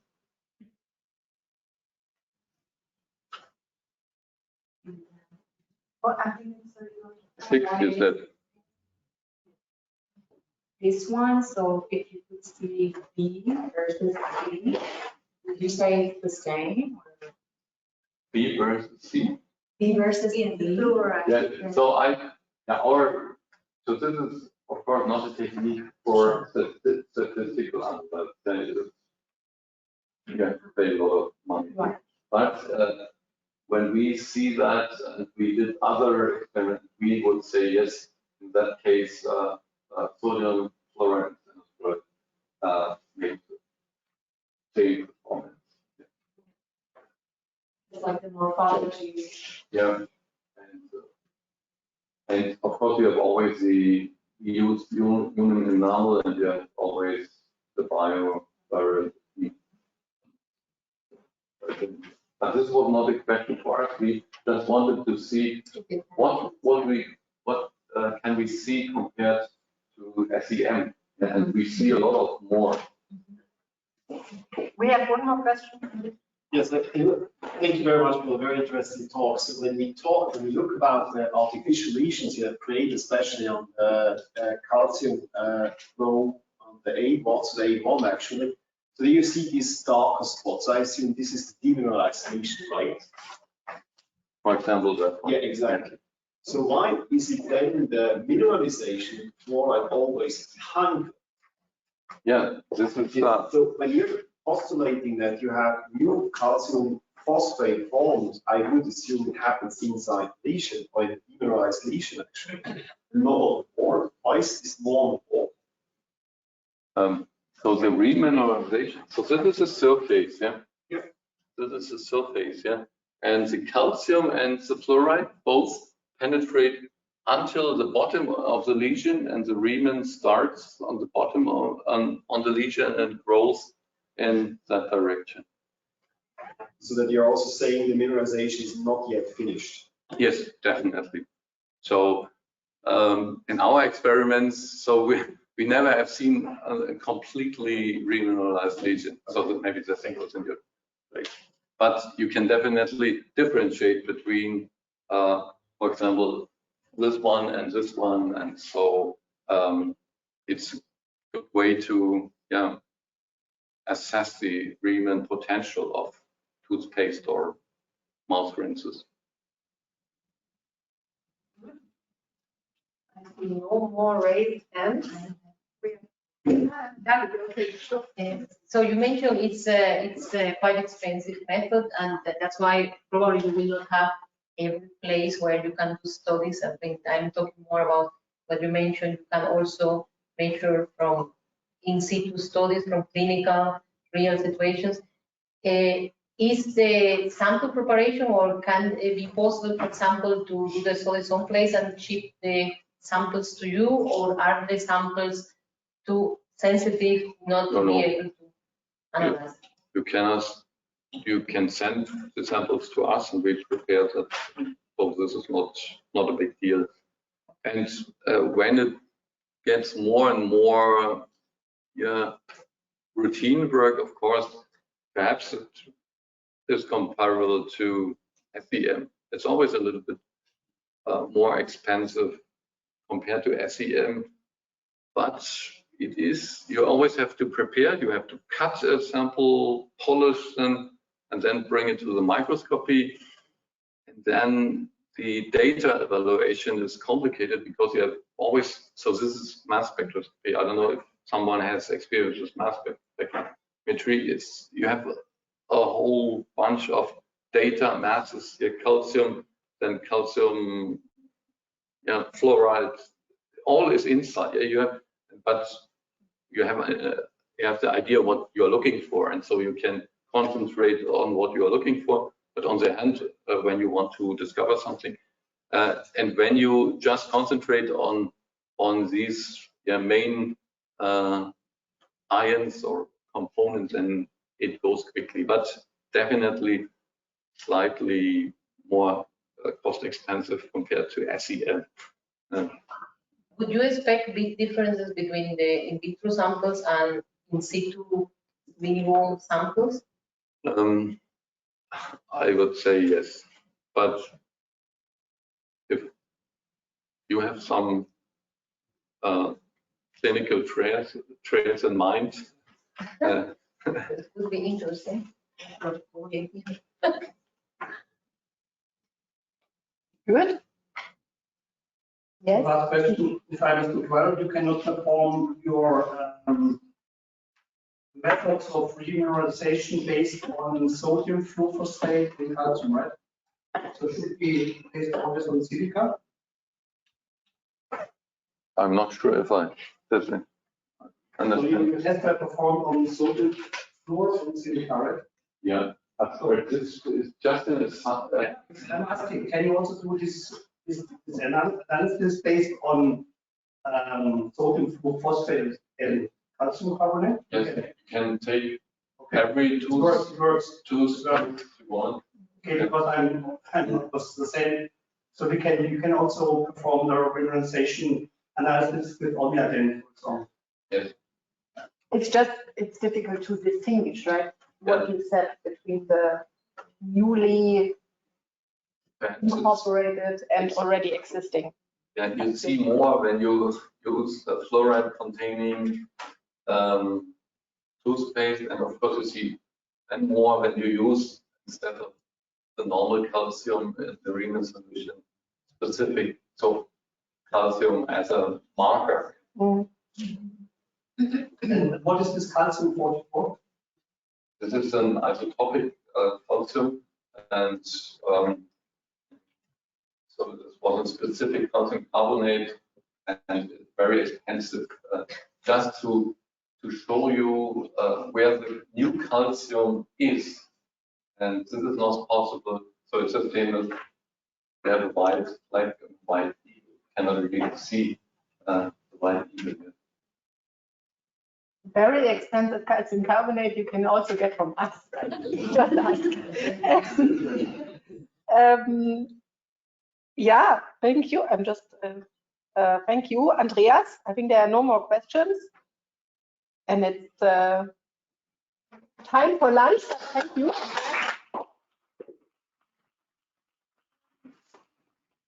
So to everybody in the online audience, pity for you. But we go now and have a lunch, and I hope we see you back for the afternoon session. I'm sure you will see you back. Oh, yes.